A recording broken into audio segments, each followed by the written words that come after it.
It's time for another installment on our teaching on Samson. This will be part 7, and I'm going to call it Samson's Wife.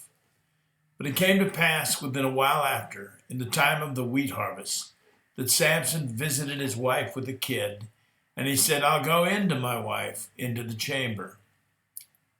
But her father would not suffer him to go in, and her father said, "I truly thought that you had utterly hated her. Therefore I gave her to thy companion. Is not her younger sister fairer than she? Take her, I pray thee, instead of her." And Samson said concerning them, "Now shall I be more blameless than the Philistines, though I do them a displeasure." Judges 15, 1-3. Samson's wedding turned out to be a bust. Samson couldn't afford the customary friends of the groom, so the Philistines supplied them to him for the wedding, underscoring for the reader the poverty and humiliated status of Israel under the Philistines. Samson's like a living parable of it. Then he had been cheated out of the 30 suits of clothing and sheets that they had wagered when his, quote, friends, unquote, extorted the answer to the riddle out of his wife.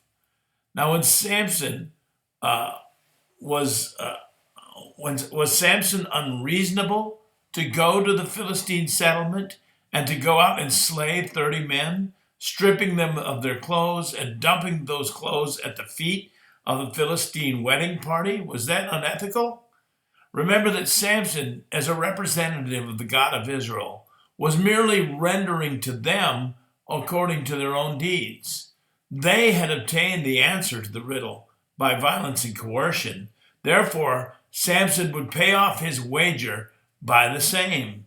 As for killing Philistines, remember that the whole point of Judges is that Israel was to engage in holy war in the Promised Land, but usually, because of compromise and fear and being backslidden in idolatry, they wouldn't do so.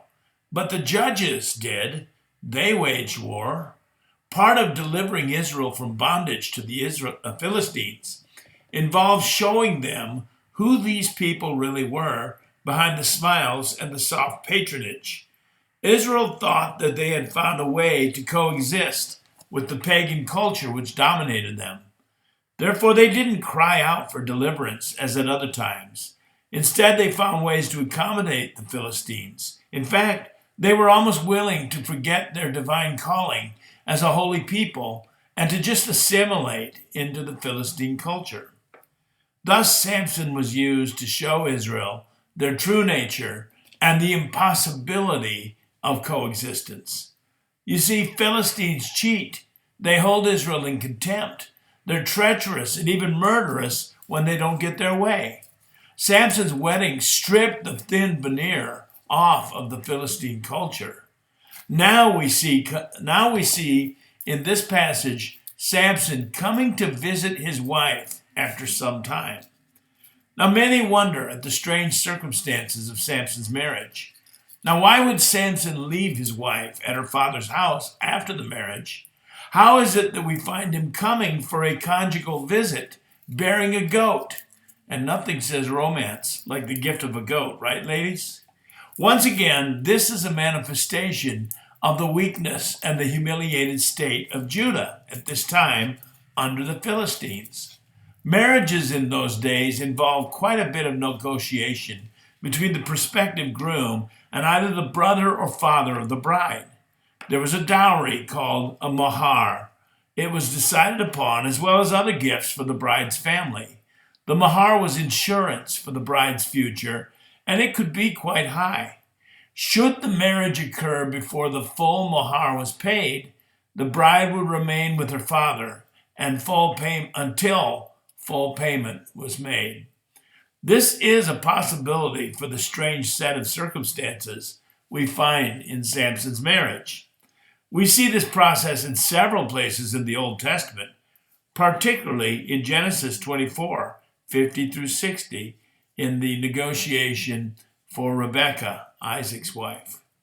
Now, when Samson arrived at his father-in-law's house to see his wife, he was turned away by her father, He then found out that he had been tricked and betrayed again by the Philistines, for his bride had been given to another in marriage.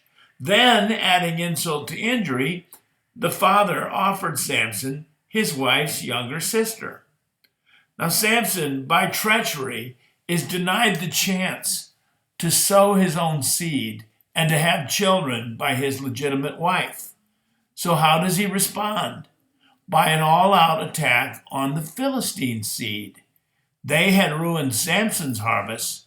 Now he would ruin theirs. And Samson said concerning them, "Now shall I be more blameless than the Philistines, though I do them a displeasure." And Samson went and caught 300 foxes, and took firebrands, and turned tail to tail, and put a firebrand in the midst of the two tails. And when he had set the brands on fire, he let them go into the standing corn of the Philistines. And he burned up both the shocks and the standing corn, with the vineyards and the olives. Now in the power of the Holy Spirit, Samson caught 300 foxes and tied their tails together in twos. The commentator James Jordan, in his Judges, a practical and theological commentary, brings out the point that this made 150 teams of flaming foxes of destruction, which is 5 times 30.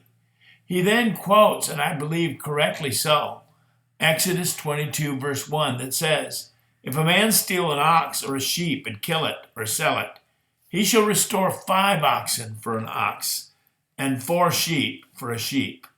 Thus the judgment Samson wreaks is in perfect accordance with the law of God, a 5-fold retribution for every theft. But then the Philistines, and I'm quoting Judges 15:6, then the Philistines said, "Who did this?" And they answered, "Samson, the son-in-law of the Timnite, because he had taken his wife and given her to his companion." And the Philistines came up and burnt her and her father with fire. Now, when the Philistines investigated the destruction of their fields, they found out that it was Samson who had done it. That's Samson. So they escalated the conflict and perpetrated another outrage. They burnt Samson's wife and father-in-law in the fire. Now I quote again, 7 and 8, chapter 15 of Judges. "Samson said unto them, Though you've done this, yet will I be avenged of you, and after that I'll cease. And he smote them hip and thigh with a great slaughter, and he went down and dwelt in the top of the rock, Etam." Again, the cycle of outrage and divine retribution is escalated. The Philistines burned Samson's wife and father in the fire. They didn't just kill them. Now, I want you to notice this. They burn them. There is a religious dimension to the sacrifice of Samson's wife and father in the way that they were killed. They were offered to Dagon. The God of the Bible burnt their fields as a judgment. So they turned to their own pagan god, and they made an offering of Samson's wife. The war is on, and it's only the true God against the pagan god. Samson's wife had been tested at the marriage feast, and the test was very simple.